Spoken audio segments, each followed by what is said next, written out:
क्या आपने भी अपनी गाड़ी का टोल टैक्स नहीं भरा? तो सावधान हो जाइए, अब टोल न चुकाने पर आप अपनी गाड़ी नहीं बेच सकते।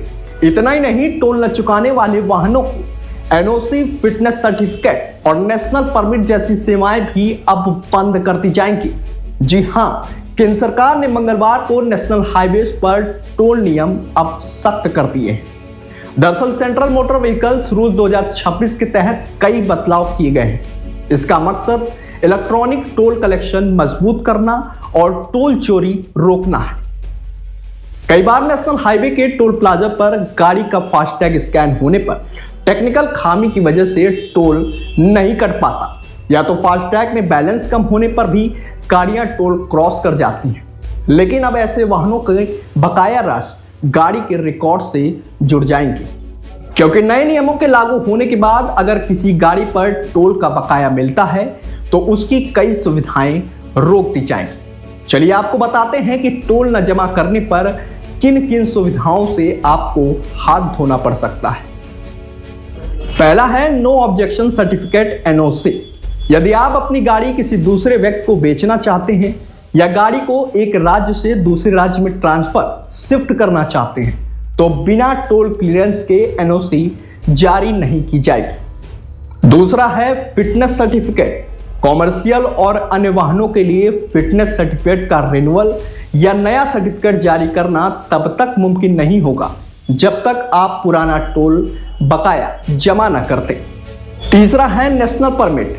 ट्रक और बसों जैसे कमर्शियल वाहनों को नेशनल परमिट जारी करने से पहले यह जांचा जाएगा कि उस वाहन पर कोई टोल बकाया तो नहीं है। अगर टोल बकाया होगा तो परमिट नहीं मिलेगी।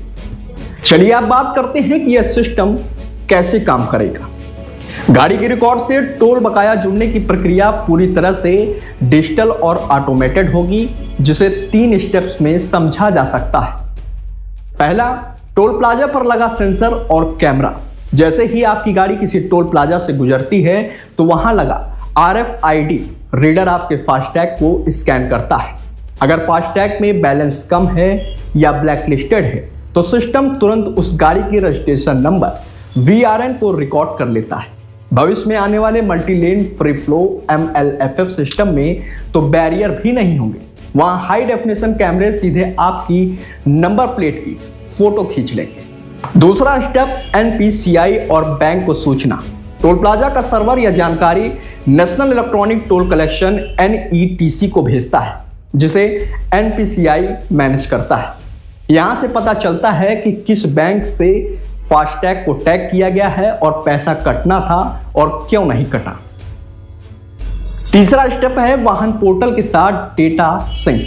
सड़क परिवहन और राजमार्ग मंत्रालय ने अपने वाहन डेटाबेस को टोल कलेक्शन के सिस्टम के साथ सिंक कर दिया है। जैसे ही कोई टोल अनपेड रह जाता है, NPCI उस डेटा को मंत्रालय के सर्वर पर भेज देता है। वहां गाड़ी के इंजन नंबर और चेसिस नंबर के आधार पर उस बकाया राशि को आपके डिजिटल रिकॉर्ड में जोड़ दिया जाता है।